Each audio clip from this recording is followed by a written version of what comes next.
In this video, we'll be having the first ever double top 10. In the first half of the video, we'll go over the top 10 most represented monster types, and in the second half, we'll go over the 10 least represented monster types. Now let's get started. First up at number 10 for the most represented monster types, we've got zombies, clocking in at 206 monsters in their archetype. I should mention, these numbers are not exact, despite the fact that I'm giving a very specific number, but they're pretty close. Zombie monsters are the 10th most plentiful monster type in the game, and have some of the best graveyard support in the vein of Mezuki, which when combined with Zombie World allows you to special summon any monster from the graveyard, using a resource from the graveyard, which is really good. And at number 9, we have insect type monsters, clocking in at 213 monsters listed as insect type. Insects don't have anywhere near as good of generic support like Mezuki, but does have tons of floaters. Insects might have the most amount of floaters out of any other archetypes. So if you're an insect type monster with less than 1500 attack or defense, there's a good chance there's like 5 different insects that can bring you straight out from the deck. And at number 8, we have the winged beasts, clocking in at 269 monsters. Winged beasts have one of the archetypes with the most amount of monsters, and that is Black Wings. Black Wings randomly get new support all the time, and it's kind of a joke in the YuGiOh community for every new set to come out with some kind of Black Wing support. And Winged Beasts also encompass the Harpy archetype and have access to Icarus attack, which used to be a big deal back in the day when people still played traps. And at number 7, we have the Beast type, just normal Beast, clocking in at 309 cards of the type. And I'm not really sure why. Like, sure, there have been some Beast archetypes, there's lots of generic Beast support, but for some reason there's just a lot of Beast type monsters, even if a lot of them are level 2 or lower. These monsters do also have access to Ares Rock Sunrise, which is a monster reborn specifically for Beasts only, which is really good generic support for them.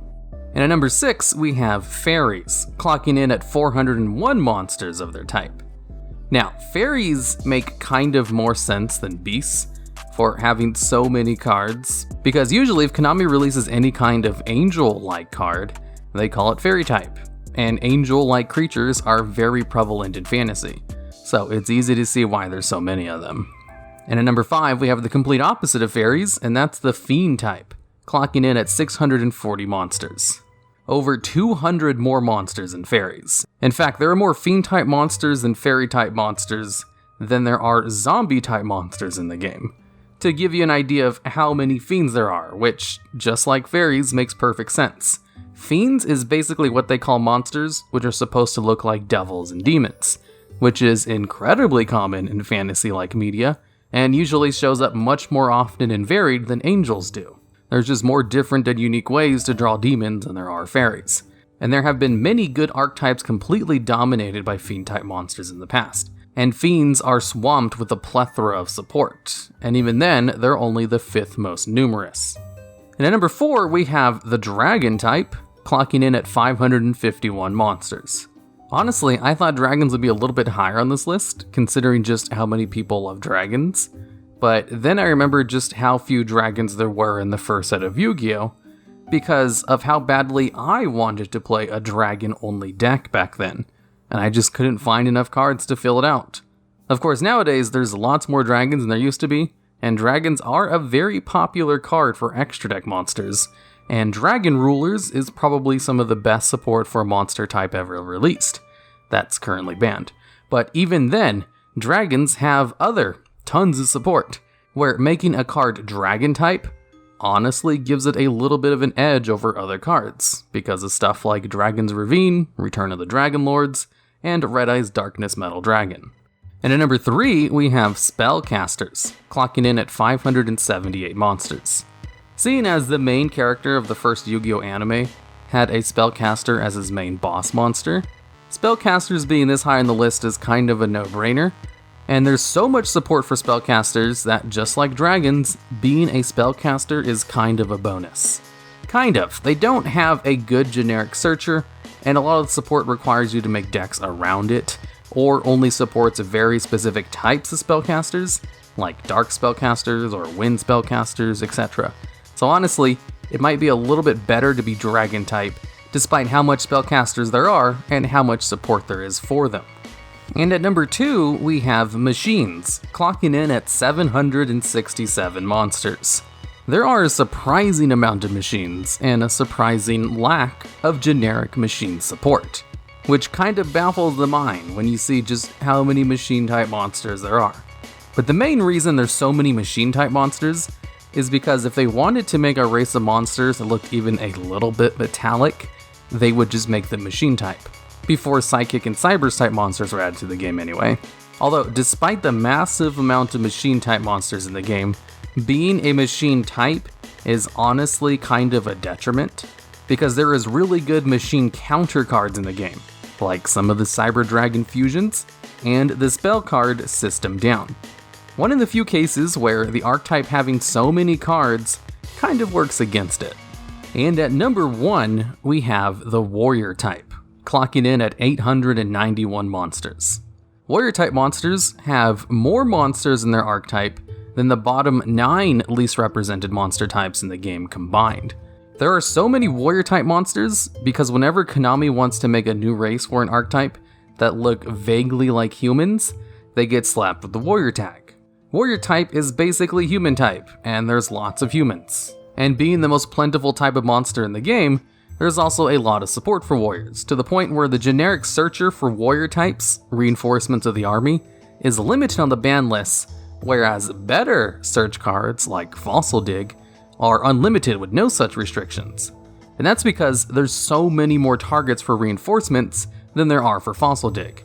And really, since humans are one of the most prevalent things in fantasy media, or just media in general, it's no wonder they're the number 1 spot. On the most represented list anyway. Alright, now let's go over the top 10 least represented monster types now. And at number 10 on this second list, we have the Reptile type, clocking in at 141 cards, about 60 cards less than the number 10 spot on the most plentiful list. Now, despite having a low representative count of monsters, reptiles actually have pretty good support. It's just they don't really have any good reptile type monsters to use that support with. So, if sometime in the future they release a good reptile specific archetype, you might see some cards like Snake Rain being put on the ban list. And at number 9, we have the Psychic type, clocking in at 131 monsters. Psychic type was the first new monster type they added to the game, being added to the game alongside Synchro Monsters. And being one of the newer monster types, they don't really have that many cards in their archetype. Although, surprisingly, there are currently more Cyberse type monsters in the game than there are Psychic type, despite the fact that Cyberse monsters were the most recent added monster type to the game. And that's mainly because a vast majority of Link monsters are Cyberse type, which kinda gives them a little advantage. Now, despite Psychic type's low representation, they have great support for their archetype, and even have one of their generic support cards, Emergency Teleport, limited on the ban list for being too good at supporting Psychic types. And at number 8, we have the Pyro type, clocking in at 116 monsters. There are very few Pyro type monsters, and even fewer archetypes based around Pyro type, and the only saving grace they have is that sometimes, whenever they release a fiery type of monster, they'll make them Pyro type. Honestly, since there's a fire attribute in this game, most of the time when they release a fiery archetype, they have nothing to do with Pyro type monsters, and instead just have the fire attribute, as well as some other creature tag. Despite that though, Pyro types do have good support, and when Volcanics were meta for a hot second, people saw just how good some of the sleeper hits for Pyro type monsters actually were.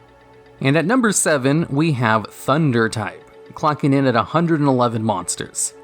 Honestly, before Thunder Dragons came out, Thunder type had to be one of the least useful types of monsters to be part of, and their only generic support were the Hunder monsters basically, which just gave you extra normal summons for only level 4 light Thunder type monsters specifically. But with Thunder Dragons having lots of support that's generic to Thunder types in general, Thunder is actually a really good tag to have, to the point where being Thunder type gives it an advantage now, where before Thunder Dragons, it would have been a detriment. And at number 6, we have the Dinosaur type, clocking in at 105 monsters. Now, this one surprised me at being so low. I had no idea there were so few dinosaur type monsters, considering how prevalent dinosaur type monster decks have been in the past, especially with how good Dino Rabbit was and how good dinosaurs are right now, because of the plethora of good dinosaur specific support, and the fact they also have a good dinosaur specific searcher that's even better than reinforcements of the army. But there's just not very many dinosaur type monsters in total, and considering how popular dinosaurs are in fantasy media, I thought there would have been way more. And at number 5, we have the Fish type, clocking in at 101 monsters. This one doesn't surprise me at all. In fact, I thought this would probably be the least represented type on this list, not middle of the pack. Now, despite having a small monster count, Fish type have actually very good support, and falls into the camp of being Fish type is an advantage. And in fact, there are so few Fish types that a lot of the support that works on Fish also works on Aqua and Sea Serpent type monsters, since they're all kind of watery anyway. And at number 4, we have the Sea Serpent type, clocking in at only 66 cards in the monster type. Another one which entirely makes sense. I can barely even think of 5 Sea Serpent type monsters off the top of my head.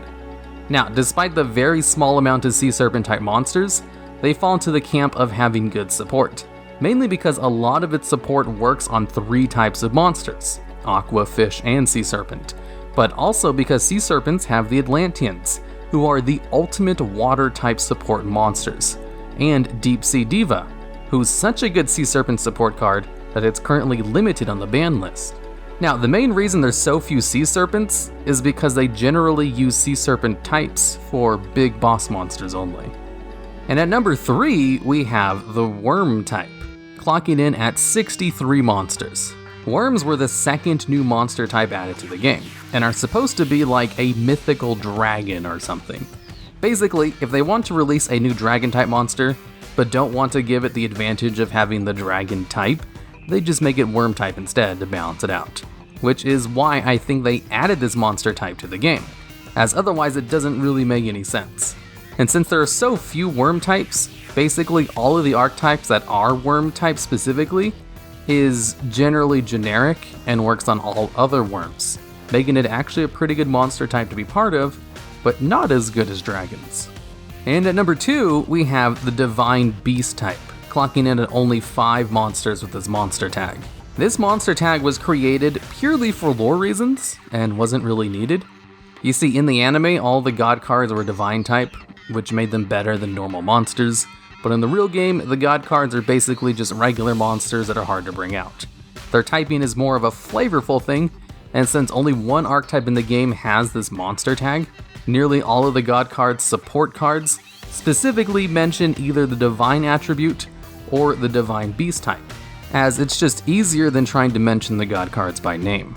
And at number 1, the least represented monster type in the game, and that is the Creator God monster type, clocking in at only 1 monster having this card type, which is Hothraki, the Creator of Light, which is a monster with an instant win effect that activates if you summon it, and in order to summon this card, you must tribute the 3 god cards on your side of the field. So it's kinda hard to bring out, and I don't think it was ever actually released in the TCG. Not that it matters, because it's not very good anyway, and this one entirely has its own type, for lore reasons as well. Basically, it's a flavorful thing. There's no real reason for it to have its own specific type, other than that it looks cool. Alright, and that's all of the card types, except for 5 of them, of course. There are 25 card types in the game. By the very nature of that, I didn't mention the 5 in the middle, between the most and least represented. So if I didn't mention a card type, it's because it was one of those middle types. And if you have any ideas for future videos just like this one, I'd love to hear about them down in the comments.